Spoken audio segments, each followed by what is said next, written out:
በባለፈው ሳምንት እንግዲህ ድራማውን ስንከታተል የነበረው ማለት ነው የሉሊት እናት ያው ቤት ያው አደጋ የሆነ ከፍተኛ አደጋ ደርሶባቸው ከክፍለ ሀገር ያው ማንንም ሳያሳውቁ እንደመጡ አይተናል ማለት ነው። ስለዚህ ያው በክፍል 55 ደግሞ ምን ምን እንደሚያሳውቀን እናያለን ማለት ነው። አሁን ላይ እንግዲህ ሉሊት ያልጠበቀችው ነገር ተፈጥሯል ማለት ነው። አንደኛ እናትየው ቤት ድረስ እሷ ባልጠበቀችው ሁኔታ ይመጣሉ ብላ ባላሰበችው ሁኔታ እንግዲህ ቤት መጥተዋል ማለት ነው። በዚህ ወቅት እንግዲህ ሉሊት በመደንገጥ ያው እሳቸው በማየት ያው በማዘን ነገሩ ሁሉ እንዴት እንደተፈጠረ እያዘነች ወደኋላ ደግሞ እያየች አባቷን እየጠየቀች ነበረ ማለት ነው። በዚህ ወቅት እንግዲህ እናትየው አባትየው አብረዋት እንዳልመጡና በህይወት እንዳሌለ ነው የነገሩት ማለት ነው። በዚህ ወቅት ጊዜ ሉሊት እንዴት እንደተፈጠረና ነገሩ እንዴት ሊፈጠር እንደቻለ በጣም እያዘነች ነው ያለችው ማለት ነው።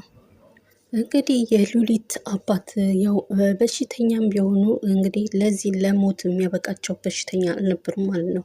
ከዚህ በፊት ሉሊት እና ዴቭ ሄደው ጠይቀዋቸዋል ማለት ነው። በዛ ወቅት በሚያዩበት ሰዓት እንግዲህ ለሞት የሚያደርስ በሽታ አልነበረም ማለት ነው። እንግዲህ ይሄን ነገር እንዴት እንደተከሰተ ውስጧን በጣም እያሳዘናት ነው ያለው ማለት ነው። እናትየው ደግሞ ያው ለሉሊት በጣም እንደምትወዳቸው እንግዲህ ለቤተሰቦቿ ብላ የምትከፍለው ዋጋ በጣም ከፍተኛ የሆነውን ልጃቸውን እንዴት ብለው የአባቷን ሞት ለመንገድ እየጨነቃቸው ነበረ ማለት ነው። እንግዲህ ባልታሰበ ጊዜ እንግዲህ ያው የአባትየው ሞት ነግረዋታል ማለት ነው።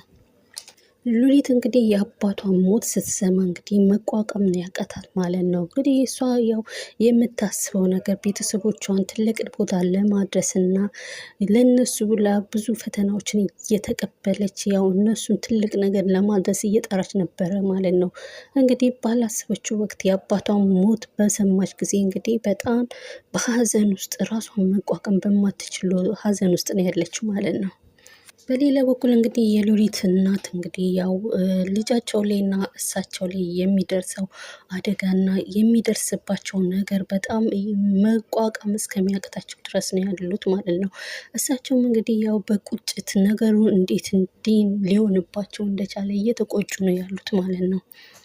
ዴቭና ባንቶኒዮ እንግዲህ የሉሊት እናትና ሉሊትን እንግዲህ በደረሰባቸው የአባቷ ሞትና ያው የሉሊት እናት ደግሞ ያው በልጅነት አብሮ የኖሩ ባለቤታቸው ስለሞተ እንግዲህ ትልቅ ሀዘን ውስጥ እንደገቡ ስለሚያውቁ እንግዲህ ሁለቱንም እያጽናኗቸው ነው ያሉት ማለት ነው። ባንቶኒዮን እንግዲህ በበኩሉ ሉሊትን የእናትየው መከራና ስቃይ የባሰ እንዳይሆን እንግዲህ እሷ መጠንከር እንዳለባትና ጠንክራ እናቷን ማስጠንከር እንዳለባት እየነገራት ነው ያለው ማለት ነው። አንቺ ጠንክረሽ ማየት አለባቸው እናትሽ፣ አለበለዚያ አንቺ ደካማ ሆነሽ እሳቸው ደግሞ የባሰ ነገር ነው የሚደርስባቸው እያለ እየመከራት ነው ያለው ማለት ነው። ሉሊት በበኩሏ እንግዲህ ባንቶኒዮ የመከራትን ምክር ያው ተቀብለዋለች ማለት ነው። ምክንያቱም ያው እሷ ጠንክራ እናቷን ማጠንከር እንዳለባት እና ያው እናትየው ደግሞ ዳግም በህይወት እንዲኖሩ ያው ግዴታ የእሷ መጠንከር እንዳለባት ስለተሰማት እንግዲህ መጠንከር እንዳለባት ተስማምታለች ማለት ነው። ሌላው የምናየው እንግዲህ የሉሊት አባት እንግዲህ የሞቱበት ነገር ያው አሟሟታቸው እንግዲህ ሰው ማንኛውም ሰው የማይሞትበት አደገኛ ነገር መሆኑን ሰምተዋል ማለት ነው። እንግዲህ የአባትየው አሟሟት የሞቱበትን አሟሟት እንግዲህ ለሉሊት ለመንገር ሁሉም ተጨንቀዋል ማለት ነው። ያው አባትየው የሞቱት እንግዲህ ቤቱ ከውጭ ተቀርቅሮባቸው በእሳት ተቃጥለው እንደሆነ ያው እሱን ለመናገር በጣም ከባድ ሁኔታ ነው የሆነባቸው ማለት ነው። እንዴት ለልጃቸው ለሉሊት እንዴት አባቷን እንዴት እንደምትወድ ስለሚያውቁ እንዴት ብለው እናትየው ሊነግሯት አልቻሉም ማለት ነው። ሆኖም ግን ያው ሉሊት ያው የእሳቸውን አሟሟት ሰምታለች ማለት ነው፣ እንዴት እንደሞቱ አሟሟታቸው።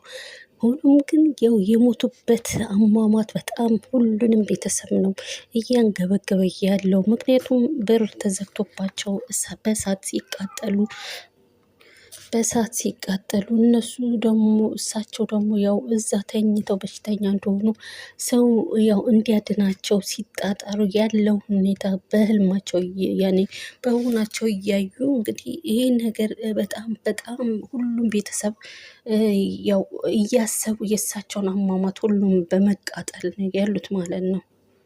ያው ሉሊት የሰማችው ነገር የአባቷን አሟሟት እንግዲህ ሊነግሯት ሲሉ እነሱ እየተመካከሩ እንዳለ ያው እንዴት ብለው ለመንገር እንዴት ብለው ደግሞ ለማስረዳት እየተመካከሩ ባሉ ወቅት እንግዲህ ሮዛ ከኋላ ሆና ሰምታለች ማለት ነው። ይህንን ነገር ከሰማች ያው ለሉሊት አደገኛ የሆነችባት ሴት ስለሆነች እንግዲህ ቶሎ ብላ በመሄድ እንግዲህ ሉሊትን ያሰማችውን ነገር አባቷ እንዴት እንደሞተ እንዴት ሊሞት እንደቻለ ያለውን ሁኔታ ለሉሊት ነግራታለች ማለት ነው። በዚህ ወቅት እንግዲህ ያው ምናልባት እናትሽ በሩን ዘግታ እንዳቃጠለችው እሷን ልትሆን ትችላለች እያለች እያጠራጠረቻት ነው ያለችው ማለት ነው።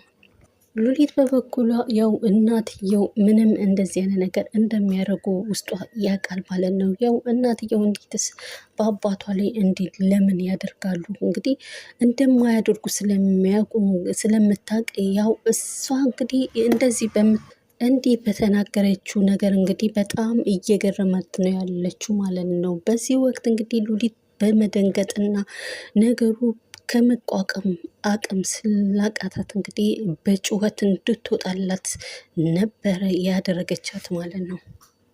ሉሊት በሰማችው ወቅት እንግዲህ ምንም ነገር ሳታመጣ በደቂቃ ውስጥ ሩጣ ነው እናቷ ጋር የሄደችው ማለት ነው። እናቴን እንዴት አባቴ ማን ነው የገደለው በእሳት አቃጥሎ እያለች እየጠየቀቻቸው ነው ያለችው።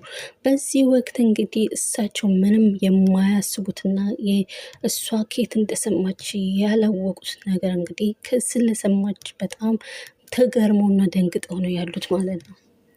ሮዝ በበኩሏ እንግዲህ ይህን ነገር ለሉሊት የነገረቻት ያው እናትና አባትን ለማለያየትና ለማጣላት አስባ ነበረ ማለት ነው። ያው ቢሆንም ያው ትንሽም ቢሆን የተሳካላት ይመስላል ማለት ነው።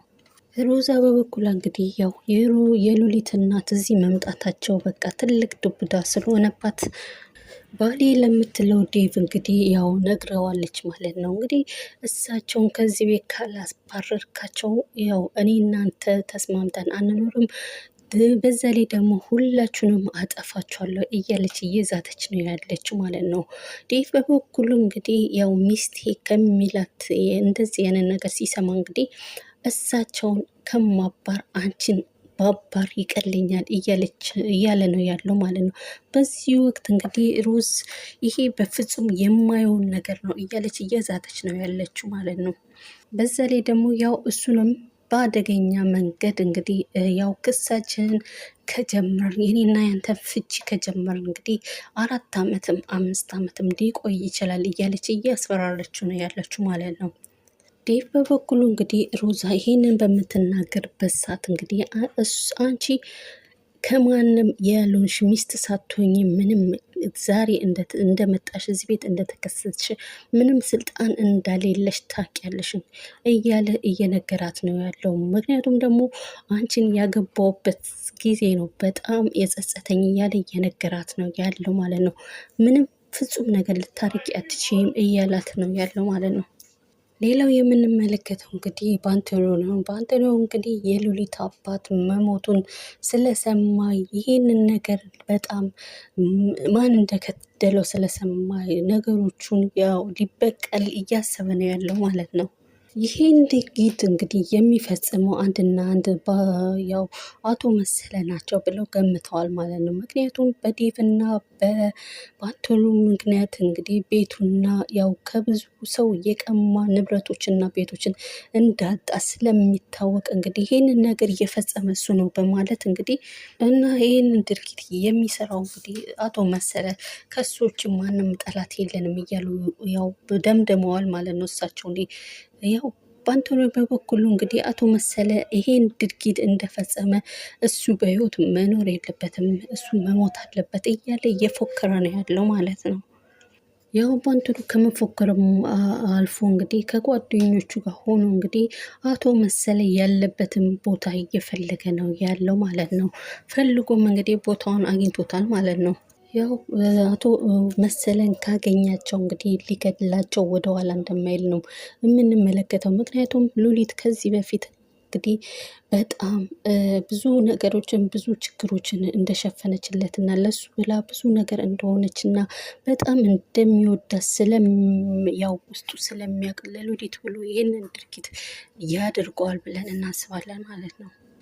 ይው በአንቶኒ በበኩሉ እንግዲህ ለዲቭ እየነገረ ነው ያለው።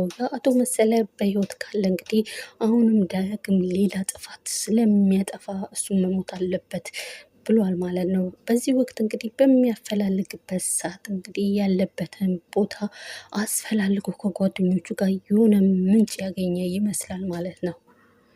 ሌላው ደግሞ እንግዲህ ባንቶሎን በሮዝ ላይ እንግዲህ እየዛተባት ነው ያለው፣ እንድትጠነቀቅም እያደረጋት ነው ያለው ማለት ነው።